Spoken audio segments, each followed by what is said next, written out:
We never know where life will lead us or what may hinder us along the way. But while every day can feel like one big question mark, it doesn't have to. With the right insights, strategies, and solutions from Western and Southern Financial Group, together we can look ahead to leave the unknown behind.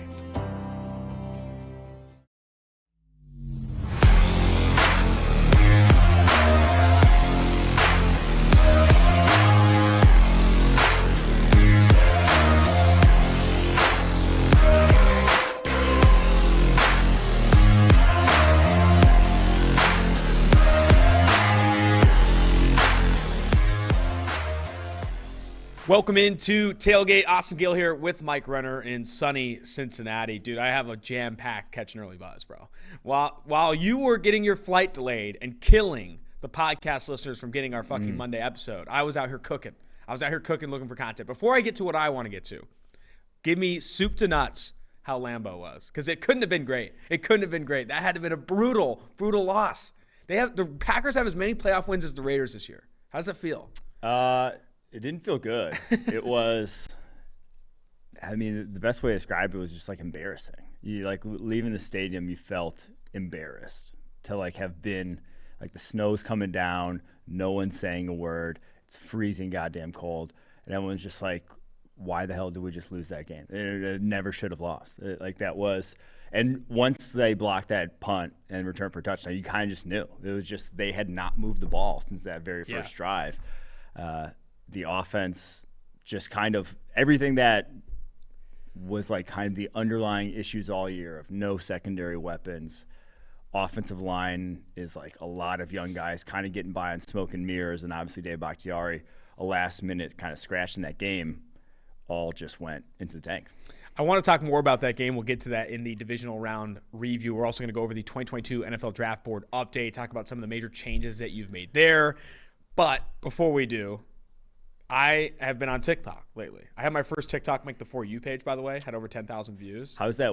How do you know when it makes For You? It just does a shitload better than any of the other TikToks, which I think has right. I mean, I don't have 10,000 followers, but I got like 11,000 views. It was just like a whatever Gabe Davis when Gabe Davis cooked that dude and he fell down. But I was on TikTok last night and I discovered the fucking Liver King. Have you seen the Liver King? I have. I haven't dug deep into his videos, but I just know there's some yoke dude preaching liver. That's the thing. I think that discredits what this motherfucker is. Liver King is we got it on the screen. This guy is a legitimate monster. He is not only just some yoke dude that probably is taking steroids given this physique. He's in his early 40s, but he's preaching not just liver, not just like dietary supplements. He is preaching like ancestral living. He has a website dedicated to teaching people how to live the Liver King way, where like he goes on this, like he calls it like a simulated hunt where he doesn't eat all day Sunday and like earns his carbs and like eats just a bunch of crazy ass shit. There is a video where he squeezes live fish eggs out of a fish.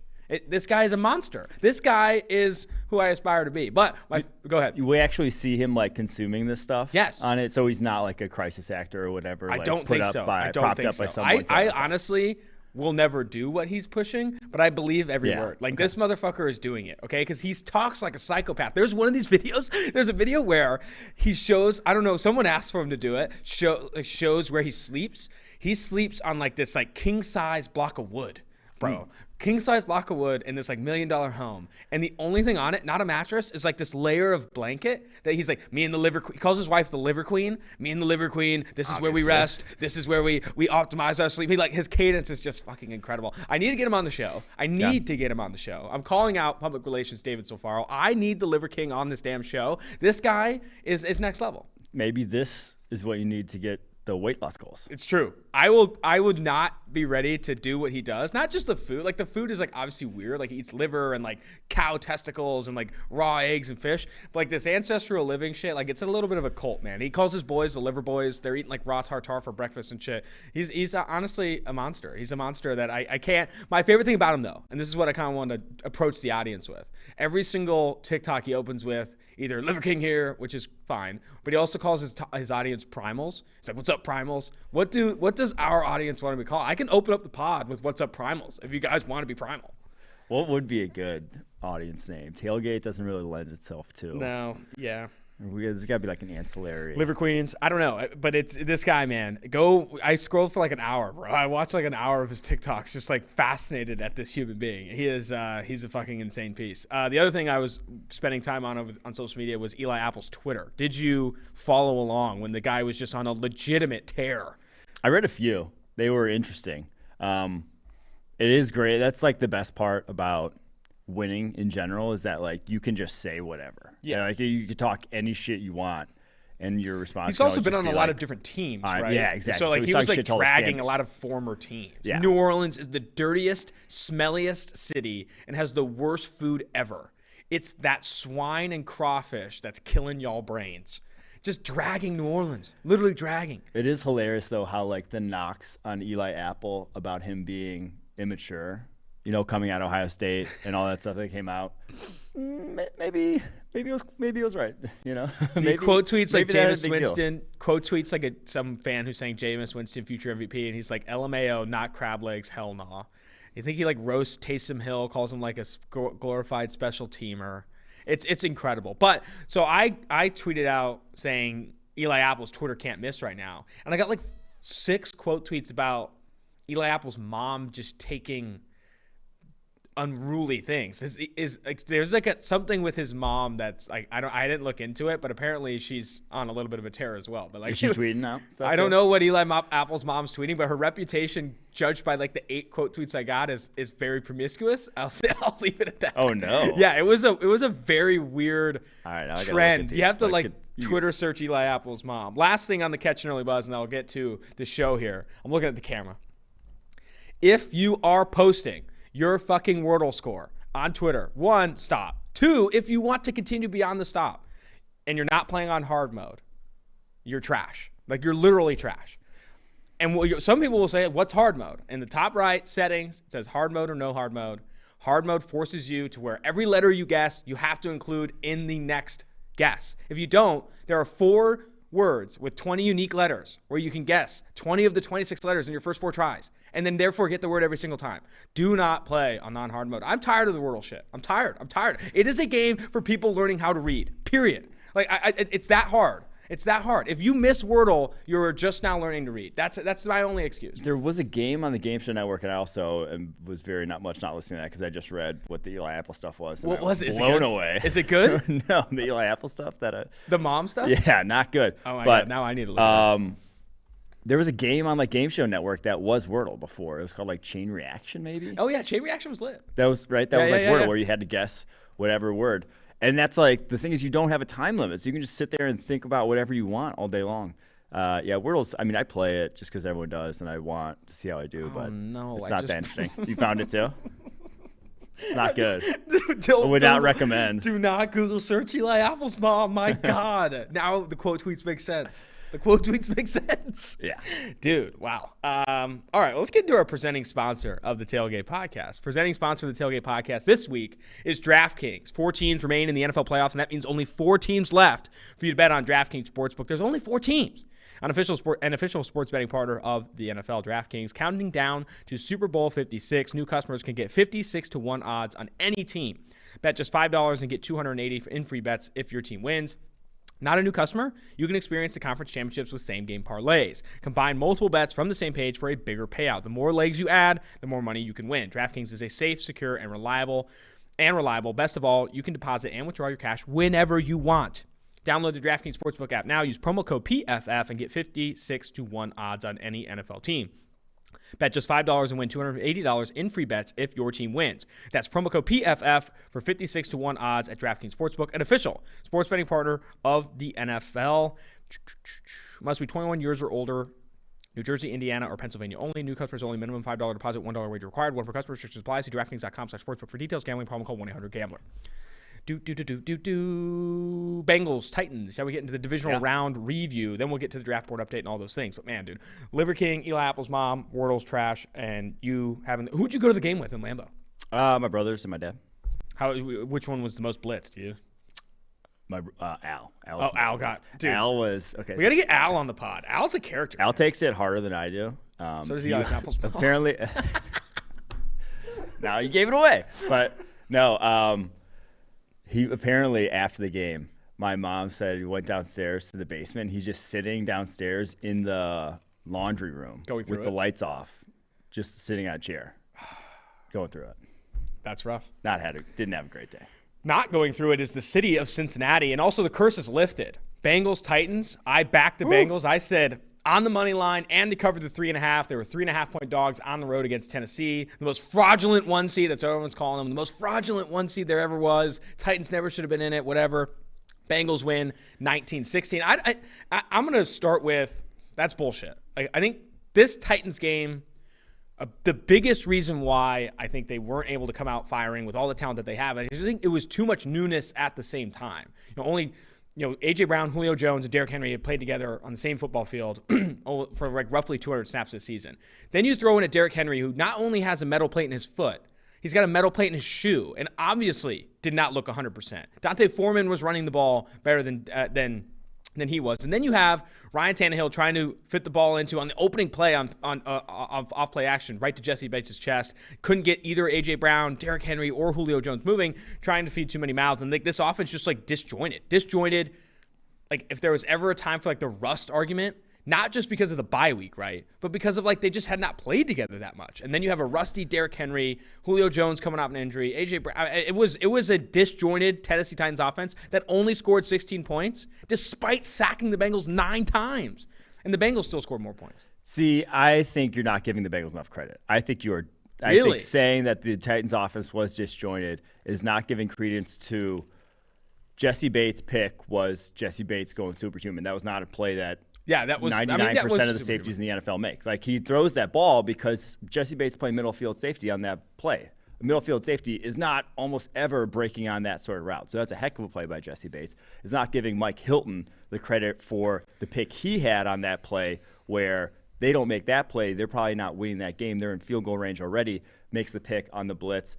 I don't think it's giving guys like B.J. Hill along this defensive line enough credit for what they did in run defense. Like the Bengals defense came to play in that game. It wasn't, now obviously like Titans made their mistakes, had their fair share of missed opportunities, but I think that was more a performance that the Bengals can hang their hat on and feel good going into KC about where they're at defensively and not necessarily just the Titans sort of having their mishaps.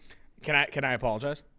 No. Can I apologize to Bengals Nation? No, I'm just saying like there was some of both, but to me, you got to give credit to the Bengals because a lot of the plays that they did make were straight up plays, like plays that were one man going superhuman, doing it on his own, that as a Titans offense, sometimes you just got to tip your cap.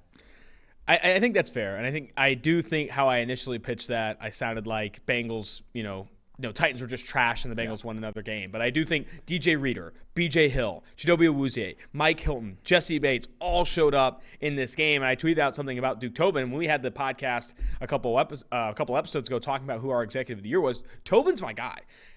What he's done over the last 2 years to like legitimately transform this team. And that I only brought up a handful of players there, but like Logan Wilson is the starter on this team. Like you have Von Bell, like you have so much that they've added over the last 2 years that have had a direct impact on how they're performing. I mean, this has been a clinic by Tobin to aggressively improve a roster that has a good quarterback, right? Yeah. It's not just because he added talent, right? If you add Chidobe Awuzie, Mike Hilton, all these BJ Hill, DJ Reader to another team with a bad quarterback, no one's even talking about Duke Tobin. Like no one's even talking about those acquisitions, right? But it's realizing your window. That's what Tobin has done. Realizing your window, drafting Chase over Sewell, adding as much as you could on free agency, spending big on Trey Hendrickson, and that panning out, that ultimately leads to this conversation for him to be executive of the year. Yeah, I mean, this defensive turnaround is quite literally all guys, all free agents or trade guys that they've added the last Some rookies, but yeah. But I mean, it's Jesse Bates, who's been obviously there.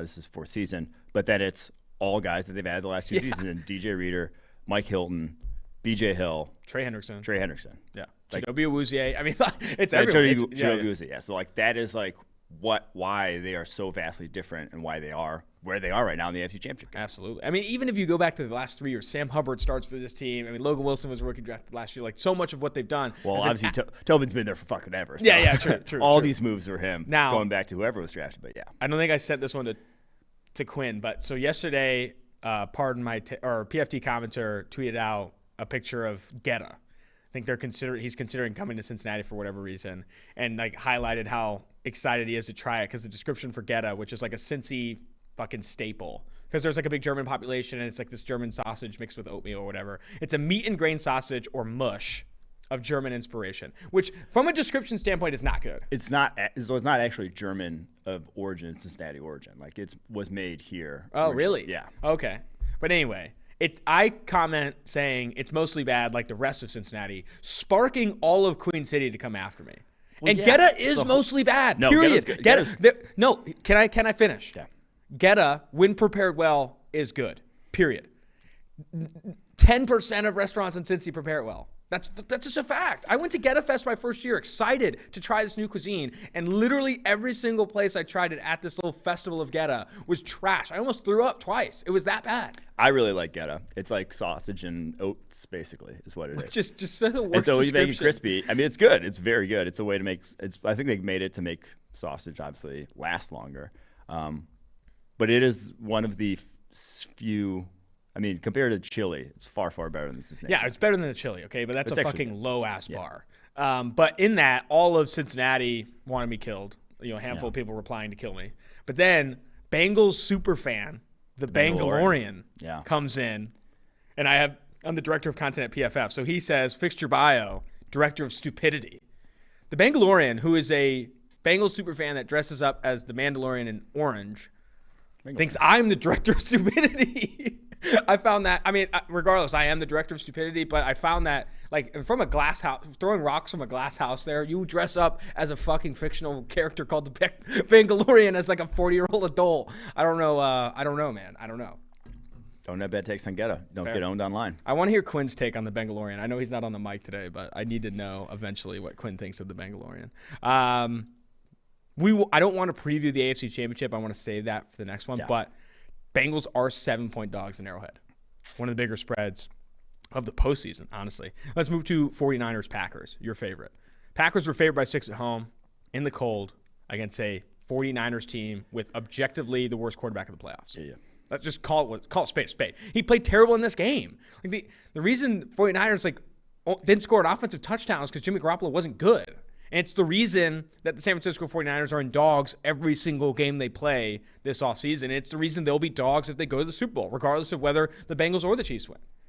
Or, I don't know. Bengals, maybe it's closer. Maybe the Bengals aren't favored. That would be a tight line, I think. Maybe a 1-point line either way. But 49ers win 13-10. They obviously cover the 6, and they win outright. That's 2 underdogs winning outright on Saturday. You've already kind of teased your recap of this game. Did you have a chance to go back and watch it on the All-22? I did a little bit. It was tough. Didn't really want to. But the biggest thing, and it's something, and I think it sucks. I had like a lot of thoughts, obviously, after the game, and I'm not going to like go too hard in. But the thing that sucks is the death knell was the thing that we have literally been harping on the last 2 years, ever since that 2020 draft where they kind of just punted on a class that could make an impact on this team.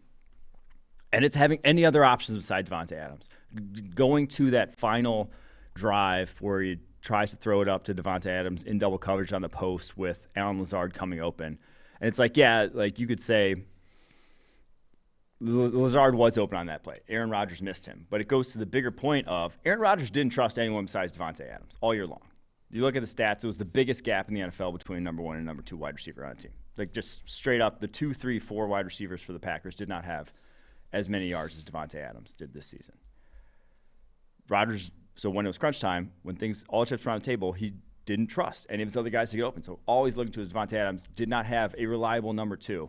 And that is what obviously ends up dealing them in only 6 yards for their receivers outside Devontae Adams, 1 catch to Allen Lazard. And then just go back and look, and it's like they've invested on the offensive side of the football.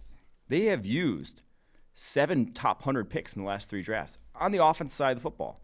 In this game, though, those guys combined for 7 carries, 25 yards, touchdown run, that was obviously A.J. Dillon, a drop, that was Josiah DeGuara, and then a 48.0 overall grade at center, that was Josh Myers. Obviously, he was hurt most of the season, just came back this week. Not going to harp on that one too much, but my last and only point I'm going to make about this game is if you had taken all those top 100 picks that they did not use on wide receivers until Amari Rodgers, who was like 130th on the PFF draft. And only picked wide receivers? And only picked the next wide receiver that was on the board. the next wide receiver that came off the board in that draft. Here is who you would have. A.J. Brown, Terry McLaurin, T. Higgins, Brian Edwards, Gabriel Davis, who just went for over 200 yards, and Josh Palmer. Wow. The worst player on that list is Brian Edwards. Yeah. That's insane. Now, they wouldn't have Elton Jenkins. Wouldn't have Elton Jenkins. Yeah. But you also wouldn't have Jay Sternberger, Jordan Love, A.J. Dillon, Jai Deguara, Josh Myers. You could literally do without any of those other guys and still be fine. That's brutal. That's brutal. That's it. All right, that's my last point. That's, yeah. I mean, my takeaways from this game, and this was something I was harping on yesterday with some people in the office, is like so many people want to bring up that, oh my God, the blocked kicks. Like, can the special teams just figure it out? That's why Green Bay they scored 10 points. Like that, the offense could not move the ball. That's the problem. Yeah, I mean, it was snowing and it was bad weather. Like, it was difficult to move the ball. We saw that obviously with the 49ers, who themselves scored 6 points offensively. But the 49ers don't have a future Hall of Fame quarterback. Yeah. And honestly, okay, I said that was my last point. There's one more point.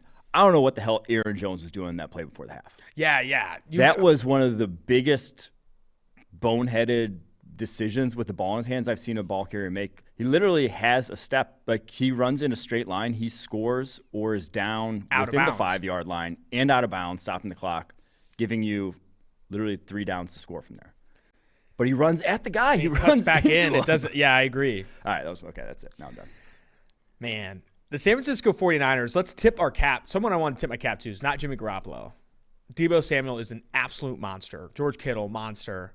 But DeMeco Ryans, like, this defense should not be as good as it is. And it has done a phenomenal job at limiting legit football teams. And I know some of it was the weather and whatever, but like how they approached Devontae Adams in that game was obviously fantastic. And they just don't have a lot of talent on the back end. I think Seth Galina or Deontay Lee wrote a piece here at PFF talking about like how he's getting so much above expectation out of this like secondary that isn't overly talented. And that is, in my opinion, one of the biggest edges you can have as a defense coordinator, is if you can find ways to, uplift specifically your secondary with scheme and how you approach things. Like, that is going to take you a really long way. I mean, it's comparable, in my opinion, to Matt Eberflus, who does not have legitimate pass rushing talent. I know Darius Leonard is a monster, but like, it's a low value position, and he doesn't have like overly talented defensive backs. But like, Eberflus is in the conversation for head coaching positions as well because of how he elevates that group. Like, I do think that DeMeco Ryans, man, this guy's got something, which has been fantastic for San Francisco, and it's a big reason why I think they're only 3-point dogs against LA. Like, it's not Jimmy G. It's also that they've had their number. Yeah, and I think it's DeMeco Ryans that's had his number. Like, I would not be surprised if we see 2 turnovers from Stafford in this game, just with how good Ryans has been. I think everyone should be tipping their cap to what DeMeco is doing right now. On to the Sunday slate, but before we do, I have to get into not our leading sponsor anymore, but a fucking proud sponsor of the Tailgate podcast. Roses are red, violets are blue. Don't let a wild pube wreck you. Valentine's Day is just around the corner, and our sponsors at Manscaped are here with the best tools to get your balls ready for the special occasion. If you are not using Manscaped for Valentine's Day, what are you doing? Have you ever gone into a Valentine's Day not fully scaped up? No, absolutely not. Ball toner, I want the Manscaped underwear on, and I might whisper the ad read into her ears. Violets are red, or no. Roses are red, violets are blue. Don't let a wild pube wreck you. This V-Day, it's time to join the 4 million men worldwide who trust Manscaped, the leaders in below-the-waist grooming, with our exclusive offer. Go to manscaped.com and use code PFF for 20% off plus free shipping. The holidays went by so quickly. Did you remember to take care of your package with the best tools for the job? The Performance Package 4.0 with Manscaped is just the thing every guy needs in their life to make each and every day just a little more special. I'd like to propose making February 13th a national holiday as National Shave Your Balls Day. Who's with me? I think this is one holiday that men and women can get behind. It's also the day of the Super Bowl. And if you don't have fully scaped up, if you're not fully scaped up on the Super Bowl, you're obviously not playing your cards right. Manscaped created their products before a night just like this and will make your V-Day date say, wow, great set of balls you have here. That's in the read? They went all in on Valentine's Day. Manscaped went all in. You're going to say to your V-Day date, wow, great set of balls you have here. I've never gotten that compliment. Manscaped gives you that opportunity. Get 20% off and free shipping with the code PFF at manscaped.com. That's 20% off with free shipping at manscaped.com and use code PFF. Join Cupid and shoot your arrow with Manscaped this Valentine's Day. The Manscaped ad writers deserve a fucking Nobel Peace because they are in their bag every single week. They probably double as like literotica writers on the side. Let's get to Rams Bucks. I can't believe they said, wow, great set of balls. Rams Bucks. This game almost was fucking insane. 27-3. They're able to come back. The Bucks are able to come back. They tied up, and then let's talk about the play.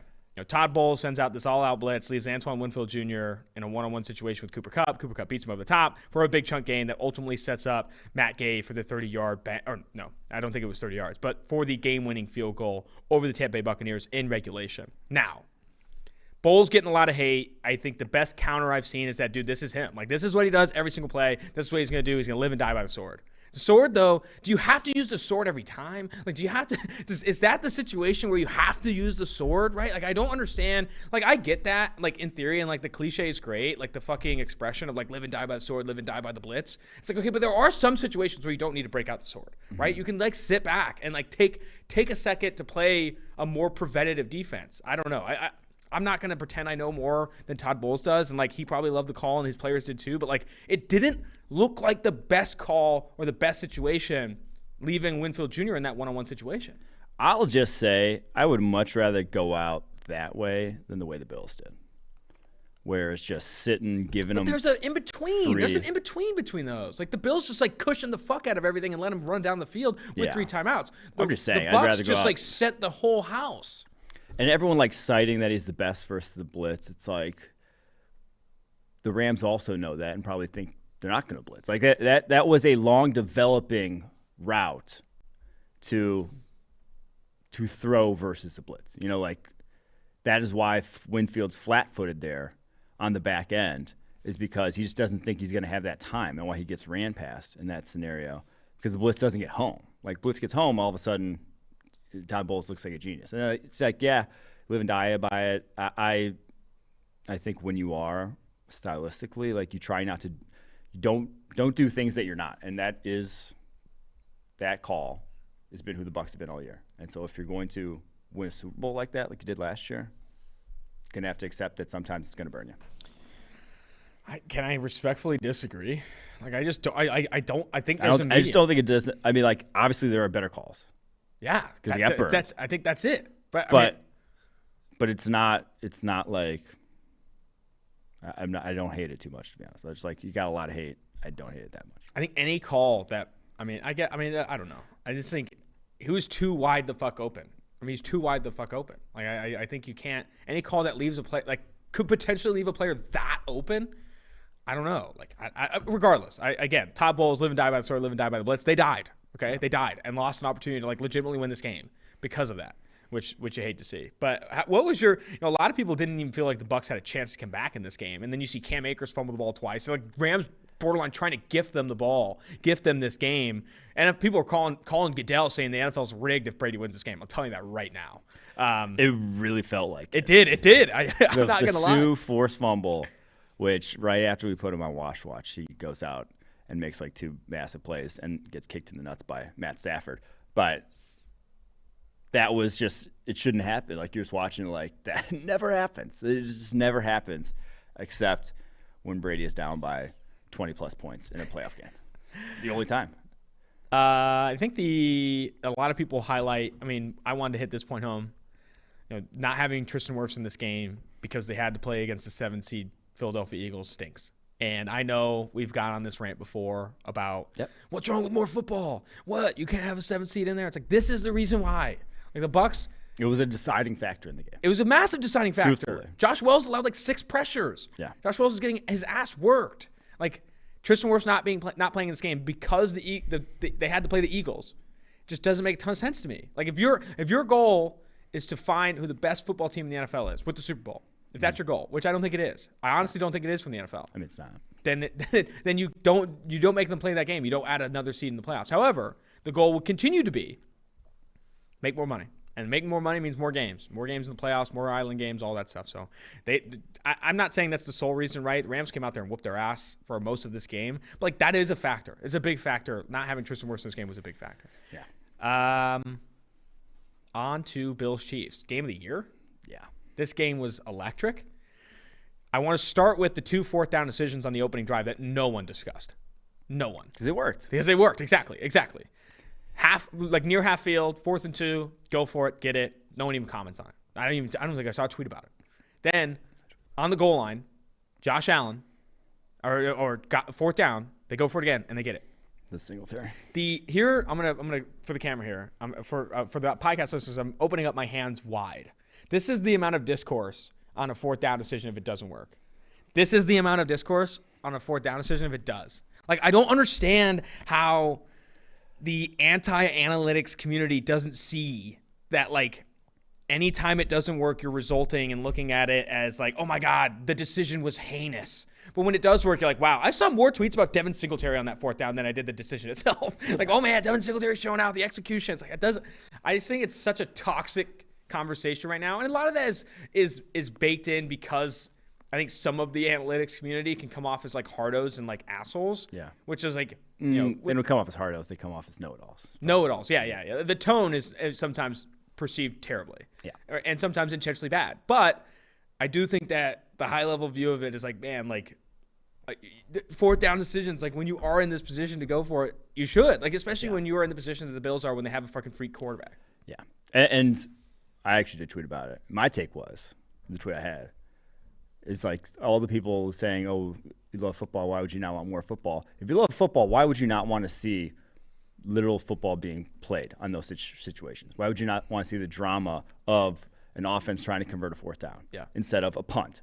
And I had someone reply being like, oh, I don't like it because I like special teams and defense. And it's like, okay, yeah, you can like special teams and defense and admit that, like, that play has a lot more, a 4th and 2 at midfield has a lot more riding on it than a punt from midfield, and a lot more excitement of what could happen than a punt from midfield. My take is not even like, if you like football, why? It's more like, this is statistically the better decision from a win probability and win percentage perspective, knowing your offense, all these factors that go in.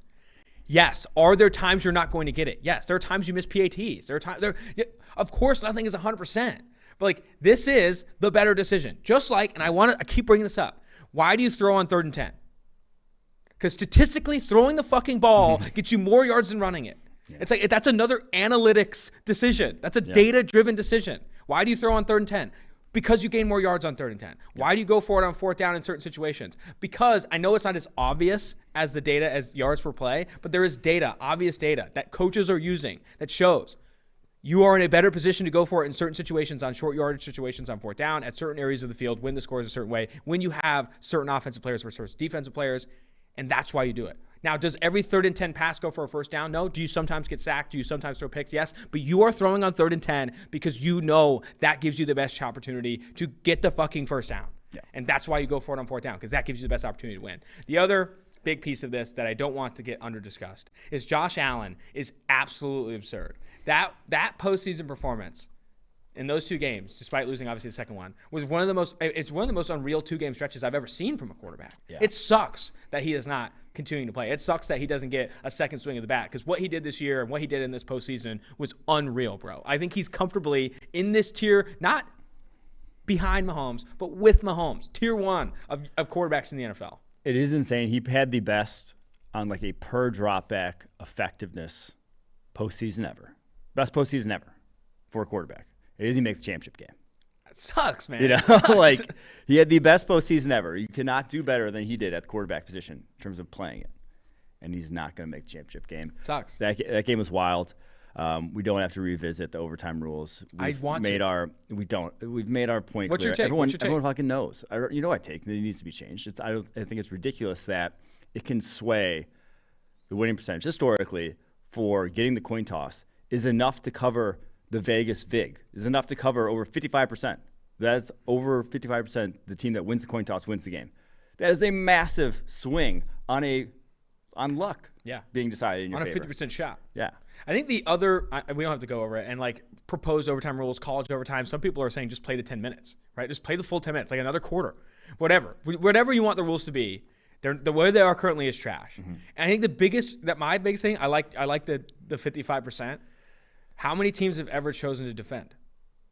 Yeah, no one. No one. Why? Well, I mean, they did the Bears did it back in the day in like 2003, and or was it the Lions did it against the Bears? I don't know. Someone did it back when it was only a field goal that you needed. And someone decided to kick, and they just went down and kicked the field goal. Yeah. So, my thing, that should, end the overtime rules discussion flat out. Whoever wins the toss, 99% of the time, they pick to get the ball. Why? Because that's the more likely team that wins. It's not an equal split, no, 99%, maybe 99.9% of teams, if you win the toss, you say, yeah, we'd like the fucking ball because we want to win the game. So, it's just too lopsided. It's too lopsided off that toss. And some people say, you got to play defense and all that stuff. It's then why don't you pick defense, bro? It's like, oh, we got to play defense to win. Pick defense. Defer, motherfucker. If you think your defense wins, defer. Don't take the ball. It was Marty Morningwig in 2002. That's a fireable offense. Deferred. Oh, he did get fired. They went 5-27. He went 5-27 as head coach. Deferred, and they got him down and kicked field goal, and they lost. If I was the owner of that team, I was probably only a field goal. I was 8 years old at the time. I mean, but I didn't. So I obviously don't remember that game clearly. But if I was an owner of a team and I saw a coach make that decision, I'd be done. It'd be toaster strudel, bro. It'd be see you later. Obviously, you're done. It is crazy to think how far analytics has come since then. that we can that coaches were making those decisions. That's another analytics 20 decision. years ago. I'm just going to start highlighting all these decisions as analytics decisions. The reason you choose to take the ball in overtime 99% of the time because you're more often likely to win if you get the ball in overtime. That is backed by the data, obviously. All right, off of this game. Anything? We didn't talk about the Chiefs. We didn't talk about the Chiefs. I mean, the Chiefs says business as usual. It was. Wow. I loved one. That's why I picked the Chiefs going into this game. It's just they have so many ways to beat you. Whether it's Tyreek Hill housing, a fucking dig route that he had no business housing. Whether it's Travis Kelce and Patrick Mahomes, that connection at the end of the game in that last drive that we talked about. The Bills just giving you 15 yards, giving you the softest. Oh my Lord, that coverage was just so hard to look back on. And Travis Kelce just saying, I'm going to, I told Patrick Mahomes in the huddle before that last play, I'm just going to run to space. I'm going to be, he's 3-by-1. He's the one on the lone receiver on the left side and just say, I'm going to run to space. Mahomes hits him, gets him in field goal range. That's indicative of that connection, why it's so special. But my big takeaway from this game is I cannot imagine watching this, being a team with your ultimate goal of winning the Super Bowl and saying, you know what, I think I'll build around Daniel Jones. I think I'll take this chance on Sam Darnold to win me a championship. It's just you got to either set your sights higher than that or figure out something else at the quarterback position, but you can't pay mid-tier quarterbacks anymore. You cannot pay Teddy Bridgewater $20+ million thinking that's going to get you a Super Bowl. You can't pay Daniel Jones $30 million, $20 million, whatever. I don't know. Obviously, he's not going to get that, but you can't be giving this fifth-year option to Sam Darnold, thinking that he's going to turn into that. I mean, you got to set your sights just a little higher. Jimmy Garoppolo is an outlier to the rule, right? Like Jimmy Garoppolo is not this quarterback that is doing what Mahomes, Allen, or even what Burrow is capable of in this postseason. And him pushing this far, and some people are like, whoa, Jimmy Garoppolo made a Super Bowl. Jimmy Garoppolo's in the NFC Championship. Why can't you just, attack these Jimmy Garoppolo quarterbacks? The 49ers have been dogs in every game they've played over the last 5 weeks because Jimmy Garoppolo's not good. That's just what it is, right? And again, people don't believe in betting lines, whatever, Vegas, whatever. It's your goal is to consistently compete for Super Bowls. And if you are consistently an underdog in the playoffs, you're not going to. You're not going to win a lot of Super Bowls. That's just a literal fact, an analytics decision. That's what it is. So chasing this higher end, I think a lot of people had that same take shortly after that game too. And literally the 49ers just drafted Trey Lance because of this. Not just drafted him. They traded 2 first-round picks to go get him. They themselves just made that decision to go chase that higher end. So. Exactly. I think a lot of people had that similar take and started tweeting out quarterbacks in the AFC, and it's Mahomes, Allen, these guys that are trying to stretch this high end. I do think that got to chase the hotter sauce there. Got to chase the hotter sauce. All right, a couple more sponsors here of the Tailgate podcast, then we'll get to the big board update. Fun to read, save your likes, etc. But proud sponsor of the show is Western and Southern. Want a chance to win the ultimate game day feast, whether it's football success or financial savvy? Winning starts with asking us questions. Would you like to know what it's like behind the scenes with Al on Sunday Night Football? How about a need to know for your financial future? Western and Southern is teaming up with PFF's very own Chris Collinsworth to share insights that can help put you ahead on both your fantasy and financial scoreboards.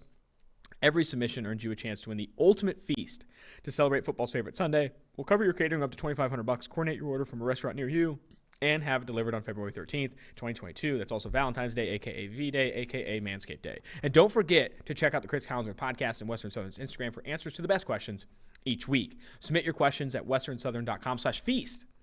One more time, that's westernsouthern.com/feast. If you're watching on YouTube, check out the link in the description below. Remember, with Western and Southern, you can rest assured on game day.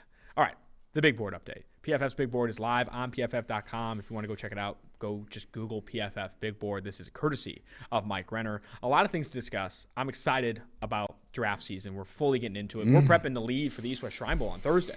We're heading to Vegas to cover. Oh, jeez. That was too much. We're going to Las Vegas for the East-West Shrine Bowl. Make sure you follow on Tailgate. We're probably going to do about 3-4 episodes a week while we're down there and talking to a bunch of media, talking to a bunch of players. Should be a good time, both at the Senior Bowl and the East-West Shrine Bowl. Then we're going to the Combine. Then we're going to the Super Bowl. It's going to be quite the traveling weeks, months. But this big board update, man, where I want to start, I know you have a couple things highlighted here where you want to start, but I'm actually going to shift gears here. Oh. I want to start with the offensive tackle discussion a little bit, just because – so Dane Brugler of The Athletic, and this is something I kind of want to discuss on the Wednesday episode, which we're recording today, by the way, because your flight got delayed. Oh, yeah. I forgot. I took a lot of L's this weekend. Sitting in O'Hare for 8 hours yesterday was a massive L. That one sucked. Yeah. That one, not as bad as obviously the Packers loss. Of course. But, dude, it was – I got there, and I got there early for my flight, too, because that was like – my brother lives near O'Hare. That was when he could drop me off. So I'm like, all right, I'll go early and I'll work from there for I was going to work for a couple hours before my flight. Well, flight gets delayed a couple hours. and then it got delayed a couple more hours, and I'm just sitting there this is my nightmare. That sucks. But back now. Big board update where I wanted to start. And something on the Wednesday episode I want to go over is some of these mock drafts that have come out from some of the thought leaders in the space. Remember when I said that? Yeah. One of the bigger thought leaders in the space, or something like that. What is it? Something Better minds in the space, something like that. I called Dane Brugler that. I called him that one time. But Dane Brugler came out with the mock draft. I think McShay or Mel Kiper came out with the mock draft. But in Brugler's, he did not have Thibodeau. He did not have Aiden Hutchinson. He did not have he didn't have Evan Neal, number one. He had Ike Ekwonu. Friend of the show, NC State offensive tackle, go number one overall in his mock draft. How you see the offensive tackle rankings now, Evan Neal at 5, Charles Cross at 6. Those are number 1 tackle, number 2 tackle. That's where they are in the overall draft board. And then the number 3 tackle is Ike Ekwonu, and he's the 13th ranked player on PFF's draft board. Do you see some swapping here coming down the pike, whether it be through the All-Star Bowls, talking to some of these guys, the Combine? Do you think you're going to be swapping rankings here? Do you think Ekwonu could make the rise? I could. I do, and I don't think it's Ekwonu, though. Oh. The guy I think who could end up high is Bernard Ryman. The Central Michigan guy. Central Michigan. He checks in at 19. He was the highest grade of these bunch last year. Now, obviously, he plays Central Michigan, but he also did play LSU last year, and he played Mizzou. And he dominated in both those games. I'm in awe of this dude, of what he can be, because he was playing tight end 2 years ago. If you look at kind of his career path, it's very similar to Lane Johnson's. Now, he came from Austria, excuse me. Dude, don't mix those up, man. I bet you there's bad blood. There's got to be bad blood between Austria and Australia because they're so similar. Austria, I believe he moved here in high school, plays football, goes to Central Michigan, starts at tight end first 2 years, gains 60 pounds since 2019. She was 245-pound tight end, now is 305-pound tackle. Goes from fairly good his very first year to utterly dominant this past year at Central Michigan. And he's probably going to run like a 4.9. This guy can move. Dude, he can move. And like I'm saying, that was Lane Johnson. He went to JUCO, transfers to Oklahoma, starts at tight end, puts on 60 pounds over the course of a couple off seasons, goes to the Senior Bowl, dominates that Senior Bowl, top 5 pick. All of a sudden, this guy is one of the best tackles in the NFL. That, to me, is what Bernard Ryman can be, just because of how, like I said, dominant his tape is for. And now he doesn't look like Evan Neal. Like, he's not that kind of tackle, but he's more than athletic enough to be, an all-pro at some point in his NFL career. Like, he has that level of movement of tools. So if there's a guy I could see be a riser in this, it's Ryman and from the Senior Bowl. I also am very close on Neal and Cross for OT1 right now. That one could be a combine decision. And to me, it's more like what kind of agility drills does Cross and Neal run at the combine. I know Neal's explosive. I know he's massive. You don't have to tell me that, but Cross is still the smoother mover between those two. So they're very close for OT1 right now. Ekwonu, though, him leapfrogging those guys, He's the best in the run game. Don't get me wrong. He's going to be good there wherever you line him up. It's just in pass protection, he's more a project than Ryman. He's behind the curve. Ikwanu's so run blocking, I think he's the highest graded run blocking offensive lineman we've seen this year, maybe even dating back to like 2 years ago. He's insane in the run game. We had him on the show. Yeah. His mentality in the run game is phenomenal. But like in pass protection, both can be true. He took massive strides this year. His pass protection this year was phenomenal compared to previous years. It's still not at the level of some of these other guys. And he can still improve, right? Like, he can still improve. I have a bunch of, from watching his tape, I have a bunch of screenshots of him when his feet are literally, like, touching each other in his pass sets. Oh, no. There's a lot. Like, I probably have a half dozen from his tape, and that's not what you like. Yeah, I mean, and that will be, like, a lot of people will highlight in this pre-draft process, like, Kwanu, man, he's improved so much as a pass protector, and he has.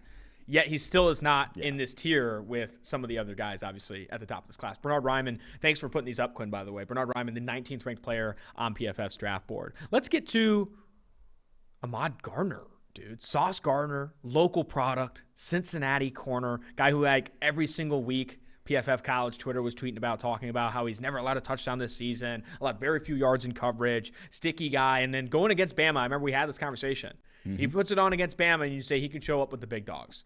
Ahmad Gardner, number 8 on PFF's draft board, and number 2 among corners behind, obviously, Derek Stingley Jr., who's number 4 on PFF's draft board. 8, and I bet he goes high because, like, a lot of top 10, top 15 picks, you're taking unique skill sets. Like, that's why Zaven Collins went 16th, because if you want Zaven Collins, if you're into that, if that's your thing, you're not going to find that in the second, third round. If your thing is 6'3" cornerbacks, if you really want that long cornerback who can move, they don't exist, a lot of them. Like, a lot of them, they end up playing wide receiver when they're that height. Like, there's not a lot of dudes like Ahmad Gardner. So, yeah, I think his press tech and what he did against, like I said, Alabama was really the tape that I was waiting on. Really buy in, and I'm all in. I think, obviously, he put on better tape than Stingley did this year with Stingley's injury. I still think Stingley's a little more scheme versatile, but Ahmad Gardner's going to be damn good. Yeah, I'm excited for Ahmad Gardner. The other thing, I know you didn't have it on your list here to go over, but the receiver discussion, I think, is getting really, really good. You have still Garrett Wilson, wide receiver 1, as the 10th ranked player on PFF's draft board, but right behind him, and I've been kind of standing for Drake London potentially as PFF's wide receiver 1 at the end of this process. But right behind him at 12 is Drake London, the monster the 6'5", 210-pound monster you compared to Brandon Marshall. I think the concerns with Wilson are size a little bit. I think the weight, the 6 foot 192. I think he could come up lighter too. I'm interested to see how fast he is in a straight line as well. Everyone I've talked to says Olave is faster. I think London over Wilson could ultimately be where I land, but still, both these guys in the top 12 on your draft board. Wilson's very much going to be decided, or this is very much going to be decided at the combine. Yeah. Because, like you said, Wilson 6 foot 192. Is he actually going to show up 6 foot 192? Is he going to get bigger? Can he put on some muscle and still maintain that? Because I think he needs to. Like, I think his game could go a long way by being 6 foot 195, 6 foot 200. Get a little more strength in his lower half, break some more tackles, because I think that will be his game at the next level. Whereas if he is really, like, on tape, he looks like he's maybe like in the 185 range. And if that's who he is, that's concerning, just with his game projection to the NFL. Whereas London, I obviously don't have questions about size, but speed. Because I don't know if he's going to be going to the combine with his ankle, but I think at some point in the process, he'll be running 40. If he's high 4.6s, 4.7, I don't think he will be. I think he'll be like 4.6, flat-ish kind of guy. And maybe a high 4.5s at Pro Day. And that's more than enough, yeah. I think high 4.5s at the USC Pro Day is probably where his head is at, right? I think on the home turf there. The linebacker class is also interesting. Devin Lloyd, Utah linebacker, ranked at number 11 as PFF's LB1, ahead of, obviously, the decorated Nakobe Dean, who is just a few spots behind him, the 14th ranked player on PFF's draft board and the number 2 linebacker in this class.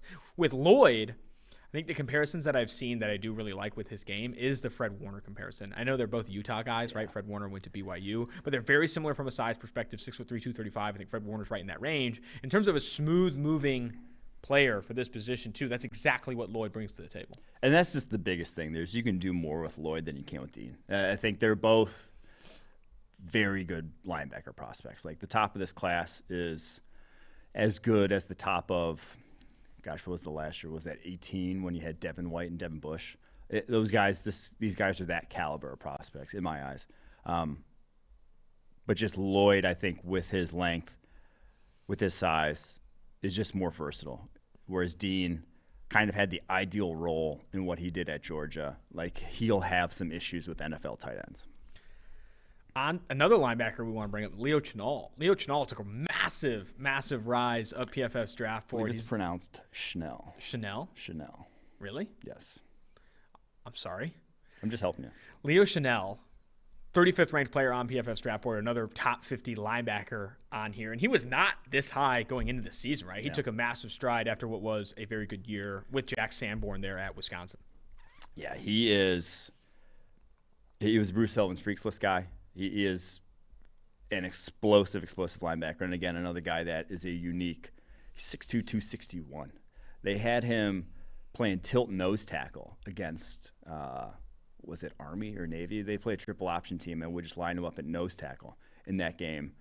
There's a rep on tape of him doing the same, walking up to the A-gaps against Tyler Linderbaum and stacking and shedding him in the running game. Like, this guy is special traits in run defense.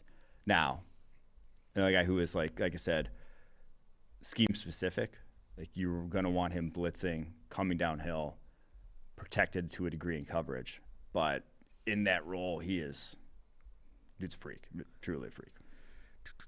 Devontae Wyatt. I'm glad you put this. I want to talk about Devontae Wyatt. Devontae Wyatt, I mean, because of all the attention, and rightfully so, that Jordan Davis got, I just don't feel like a lot of people talked about Devontae Wyatt. Devontae Wyatt, 37th ranked player on PFF's draft board, an 89.8 PFF grade this year, which ranked 11th among all defensive tackles. He, in my opinion, is so impressive. And you have him, right behind Jordan Davis, right? Jordan Davis at 36, Devontae Wyatt at 37. Both of these guys were wreaking absolute havoc. Not the only difference, but biggest reason he wasn't getting as much attention is Jordan Davis is literally built like a mobile home. And every time you turn on the tape with Georgia, he stands out like a sore thumb. Dude, yeah, I had to laugh. I was going to clip a play of Channing Tindall. And Channing Tindall makes this insane play for a tackle for a loss. And the broadcast immediately goes to a single shot of Jordan Davis just holding off his offensive lineman and not making the play. Just literally, that was what the broadcast starts talking about, is Jordan Davis like, oh, look at him hold that offensive lineman. When Channing Tindall had just made this insane play, and that was kind of just indicative of why he ends up winning the Bednarik Award. It was the Bednarik, right? He won Best Defensive Player in America, because literally that's all a broadcaster could talk about when there's dudes like Wyatt making insane plays left and right, but the broadcast had their one shot on Jordan Davis all year. But Wyatt is 6'3", 315, and for my money, he has the best get off of any defense tackle in this class, which is not usually the case with 315-pounders. That's usually your 285-pounders. But Devontae Wyatt, that first step, caused a lot of problems. Now, he's not particularly physical. He's kind of a speed, finesse guy, despite that size. But that's a good starting point to be that athletic. I also really I'm not saying maybe he's not on the same tier as Devontae Wyatt. I also really like Logan Hall, the Houston defensive tackle, and his explosives. He's significantly lighter. I think he played this season. I talked to him recently at 275, 6'6", 275. But he's another guy that can get out of his stance pretty quickly. Yeah. The next player here is a guy that you're obviously planting your flag for. He's also a friend of the show. Sky Moore, Western Michigan wide receiver. If you haven't watched him yet, it's a mistake. Played over 800 snaps this year, a 91.6 PFF grade. And these things that Quinn is showing on screen, if you're watching on YouTube, this is available. PFF's draft guide or PFF's Edge subscription. Go check it out. All the grades, stats, etc. But man, this guy is your Deontay Johnson, right? You were one of the first few people on Deontay Johnson. He's 5'10", 195, small school, but man, can create separation specifically down the football field. Number 2 in PFF grade all year this year. It's awesome. Led the nation in broken tackles too. He's just so sudden. To me, he's only scratching the surface too of what he could be. This guy is special athletically. I'm very curious to see what he ends up testing at the combine, but just that ability to shake guys is gonna translate. And you saw it. I mean, he had Pitt early on and just cooked him all over him. He had someone else that he went up against too early on that I'm blanking off the top of my head, but I had the first round lock segment. This guy's a day 2 lock. He's a small school guy, hasn't been talked about much. He will go on day 2. I love a day 2 lock. He will go on day 2. Last guy on your list to discuss in the big board update is Oklahoma linebacker Brian Assamol. I got to be honest, I have not watched a lot of Asamoah tape. 6'1", 228. Is it pronounced Assamol or Assamoah like Namdi? I'm never calling another man Asamoah. Asamoah was different, and it was spelled different. No, but I don't know. Yeah. It could be Asamoah. It's probably Assamoah. Brian Asamoah or Asamoah, 6'1", 228, redshirt junior this year, a 76.3 PFF grade, over 500 snaps played this year. I got to be honest, I have not watched a lot of tape on him. Talk to me about Asamoah or Asamoah. Yeah, he was a guy who watched as a sophomore 2020, and I was just like, he doesn't quite get it. He doesn't quite see the game. He was just playing really slow when you could see he's athletic. But this year, night and day, like made that leap that you like to see. And now I really like this linebacker class because guys like Chanel made that leap, Asamoah made that leap. Like they look like legitimate impact players. And Asamoah hits. He's 228 pounds, but he has no fear in his game.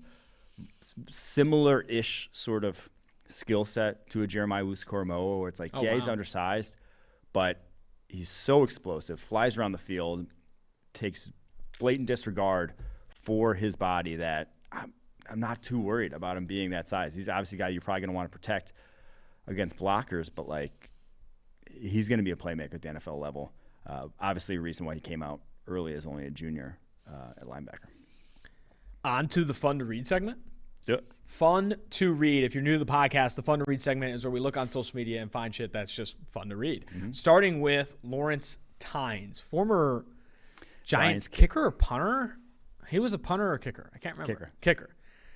Former Giants kicker, two-time Super Bowl champion, also a host on the Blue Rush podcast, something on the New York Post. He does a lot of things now. One of my favorite things he does, though, is tweet. Because this tweet is fucking phenomenal. Eli Manning is a more qualified Hall of Famer than Aaron Rodgers. Bring all the smoke you want. I'm taking 10 over 12 anytime a game is on the line or the playoffs. That is, one, an absurd take. Two, how did this get 1,293 retweets? I get the 10. Giants fan. Yeah, I guess since he's a former Giant. Yeah. But I get the 1046 quote tweets. Like, people are trying to dunk on him and probably, like, a bunch of LMAOs. But you're telling me, like, over 1,200 people were like, yep, give me Eli Manning over Aaron Rodgers? Like, are you kidding me? Like, I don't understand that. So there's a number of layers to this one. One, saying more qualified as if, like, is he saying Aaron Rodgers isn't qualified? Like, he's more qualified. There's either like you're qualified or you're not.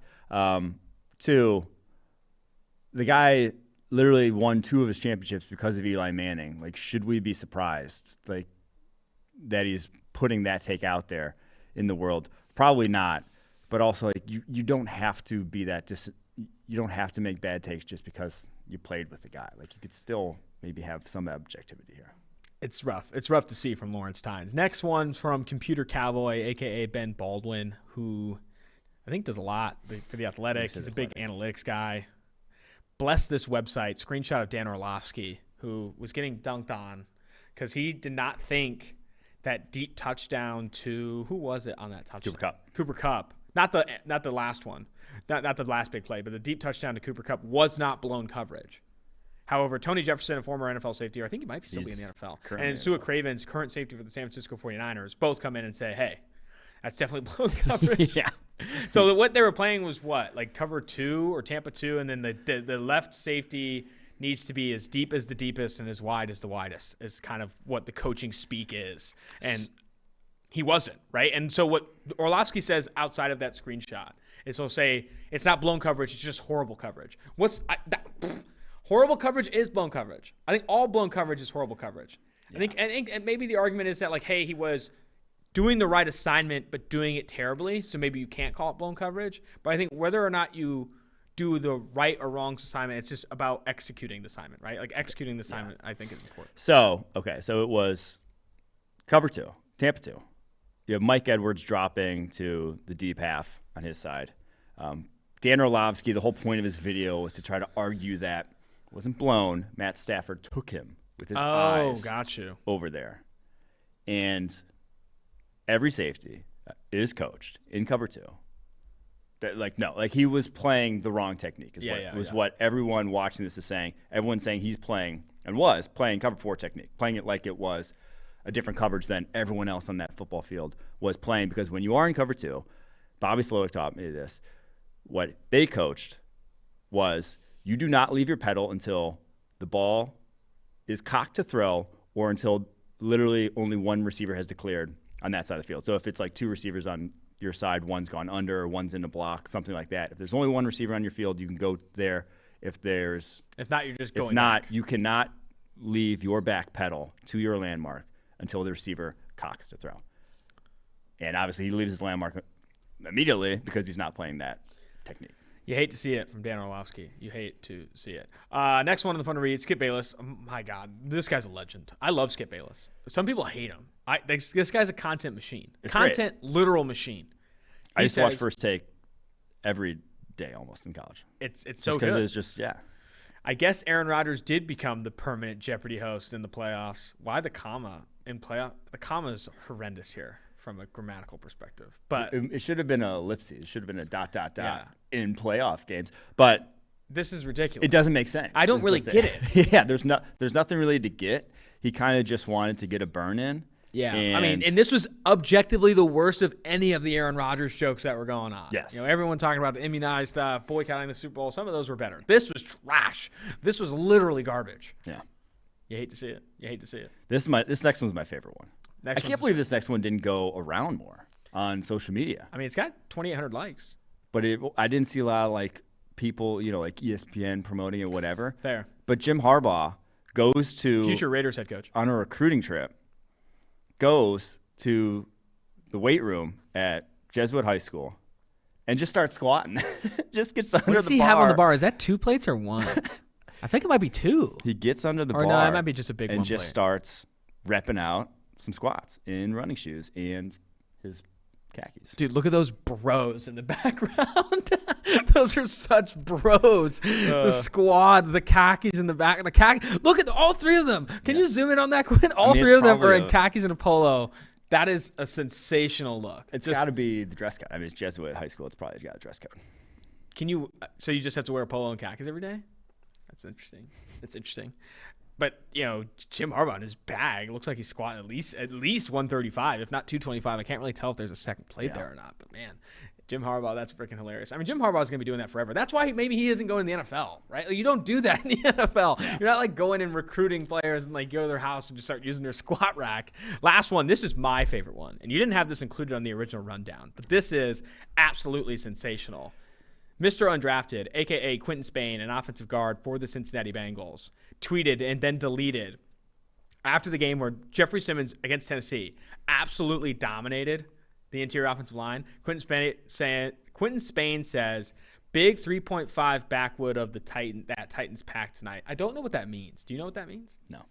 But the more important thing is, he tags him. At GrindSimmons94, you can see me with the hands with your bitch ass. That is just the best thing. That is the best thing I've ever seen. I'm in love. I am legitimately in love with that. He obviously deletes the tweet, but how do you tweet that after you get manhandled? Jeffrey Simmons literally manhandled that interior offensive line. It was a disaster. How do you tweet that after? That is the hilarious thing that Quentin Spain and Eli Apple are the ones talking shit when it's dude, this wasn't y'all. Bengals aren't here because of you guys. All right, these are 2 fantastic Save Your Like segments. And I think we were starting to identify more of the Save Your Like opportunities, right? Yes. Fun to Watch was kind of this original Save Your Likes. If you just say football's fun to watch, there was a billion fun to watches in that Chiefs-Bills game, right? Everyone's like, oh my God, Josh Allen's fun to watch. Patrick Mahomes fun to watch. This game is fun to watch, all that stuff. But one of my other favorite ones, this one comes from Trey Wingo. Trey Wingo says he has almost 1 million followers. This is hilarious. Almost 1 million followers. This tweet stinks. I love football. That's all. And he's got 453 likes, almost 1 million followers, 31 retweets. That is such a common tweet, though. Yeah. How many people say the football is good? This football is great. And I'm not trying to be a fan, water down fans, right? Pour water on fans here. But send a better tweet. There's just be more creative. You don't have to come out and just be football's good. What are you doing? That's the point here. We love the enthusiasm. Yes. We love football. I'm sitting there watching, hyped myself. but turn that into some creative energy. Yes, be a content creator. Match the energy of what's going on the football field, and don't just spill over garbage onto your Twitter feed because you're excited. Yeah. Which is the next tweet that we're going to go also this on is this another one. series of tweets that I think is fantastic. This is from Arif Hassan NFT, which is phenomenal. Arif Hassan, who is a writer for The Athletic. Give him a follow. He's pretty funny. But on this tweet, this is such a common tweet. This is a common. He comes out and just says, "Wah!" Basically, after probably a big play, reaction to right? a big play. Yeah. That was after I believe it was the Josh Allen touchdown. If you are sending tweets that are like, "Wow, oh my God, wow," like slamming your keyboard, like you can't, like I just refuse. Save your likes. And this only got 52 likes. He's got 40,000 followers. This was respect. This is people who tune into the show. Yeah. Save your likes. This is a good save your likes opportunity. Someone also wanted to highlight, Quinn, you don't have to pull her up, but Mina Kimes is the literal king of this. King of in-game tweets, right? King of in-game tweets in that she tweeted, "The quarterbacking, it is good." 8,000 likes. 8,000 likes.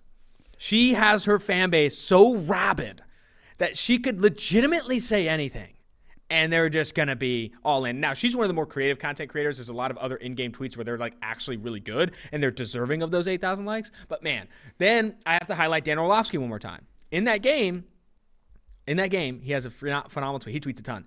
January 23rd, during the game, he tweets a series of just random letters, like him slamming his keyboard off excitement. 1.4 thousand likes of just random letters in a string. Save your likes, people. Save your freaking likes. I do like when PFT commenter will basic tweet Sunday Night Football games. Basically just... But that's a bit, right? Yeah, as a bit. Just doing those kind of tweets where it's just like no thought, just meme reactions. It's.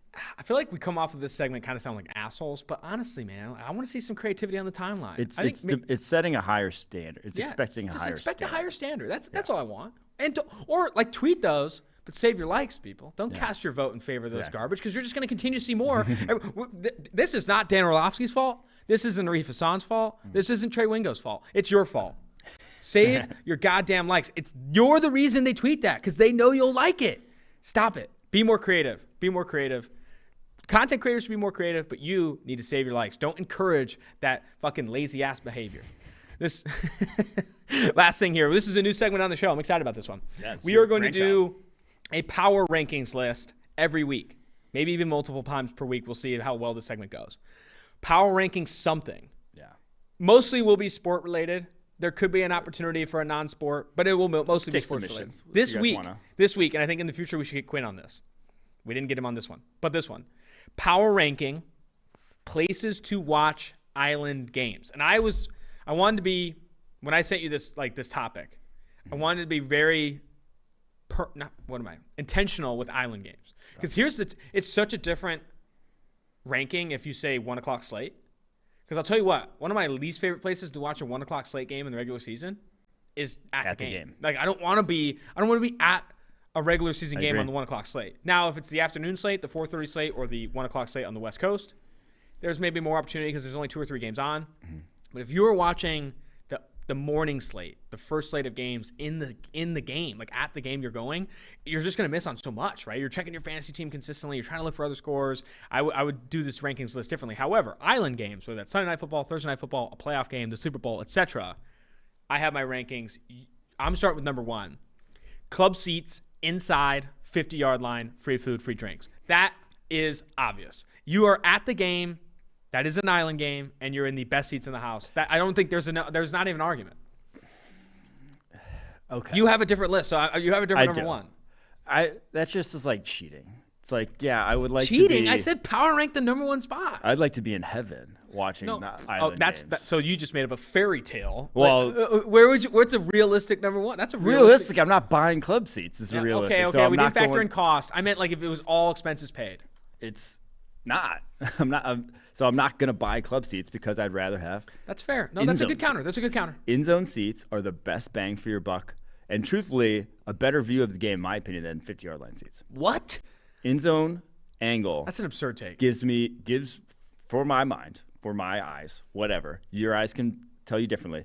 I see the game developing better. I liked watching the game better from that angle of the field. Now, you're farther away from, when it's at the far end zone, whatever. But when it's at your end zone, it's great. And they're cheap. They're a lot cheaper than 50-yard line seats. Getting end zone straight to factoring in price, my answers are pretty shit then. End zone seats are my number one. I think that's fair. I mean, I hate your end zone take. I'd rather watch them at the 50-yard line, and this is evident in my number 2. But I didn't factor in price. I guess I'm a millionaire here. Yeah. It's like that. No, I'm not going to say a quote from The Office. Anyway, number 2, 50-yard line on the field, though. Like right against the banner, dude. Right behind the fucking, right behind the what is it? The people on the benches, right? Or just above the benches. You're shelling out some cash. I'm shelling out some cash. I guess when I did power ranking those, this is like in a fairy tale where I have unlimited money. Yeah. But field 50-yard line, that would be like an ideal situation too. Yeah. Maybe right next to the head coach. Yeah. With Obama, I want to be sitting with the president. Anyway, your second one's good too, though. House party. I think when you have Island game and there's chips and salsa and guac, wings to graze, and there's maybe a dozen or so people, half dozen. That's a good atmosphere for watching a game in like-minded company, hopefully. Unless I'm watching with you, and you'll probably just root against whoever I'm with or whoever I'm rooting for. That's not true. If it's the Packers, it's definitely true. Or if it's Notre Dame, it's definitely true. So that's my number 2, house party. I didn't have house party on my list. I didn't have any of your 3 on my list. But number 3, the one that I'm surprised you didn't have at least somewhere on your list, local hometown bar in hometown gear. So if you're watching the Packers, it's in Green Bay, this Island game, and you're in a local bar wearing a fucking Clay Matthews jersey. So that you're. I do think that situation, when you factor in price, would be my number 1. If you're factoring in price, I think that's my number 1. You're obviously buying beers and stuff like that, but being in the city where the team is playing, the home game is playing, I think that's the win. Yeah, that one's tough because I work during. It's true. The way, it's not something I go on and do. Now, obviously Thursday night games here in Cincinnati, love doing that for that. But my number 3. You just went to Lambeau. I'm saying for non-Packer games. Oh, okay. Packer games. So if I'm going to Packer games, I don't want to be at a bar next to the stadium. I would like to go to the game. Okay. But Home Alone. Watch it by myself. This list enjoying is trash. My list is my list. I would like to be home alone watching an Island game before I would like to be at a bar. Now, obviously, a bar next to a stadium, whatever, when it's that's a fun atmosphere. No shit, it's a fun atmosphere. But I would rather be home alone than just go to a bar for a Sunday night football game here in Cincinnati of Cowboys 49ers. I'd rather be home alone. I think we needed to be more intentional with the places to watch really important Island games. And you're trying to have a really good time. You're just this is this is your average Island game. You're this one. But anyway, that was fun. I liked it. We'll have to get better with the rankings list. If the listeners have an idea for what the next rankings list should be, definitely feel free to reach out. Also, the mailbag episode is coming later this week. Go to speakpipe.com/tailgate if you want to leave a voicemail, or go to Apple Podcasts or Spotify, leave a review, and drop your question in there. What a phenomenal episode. Apologize for being late. That's on Mike Renner. Flight delayed from Lambeau after taking a fat L. Weather. Okay, maybe it's on weather. Until next time, Austin Gayle, Liver King here, Mike Renner, Tailgate. See you, Primus. What's up?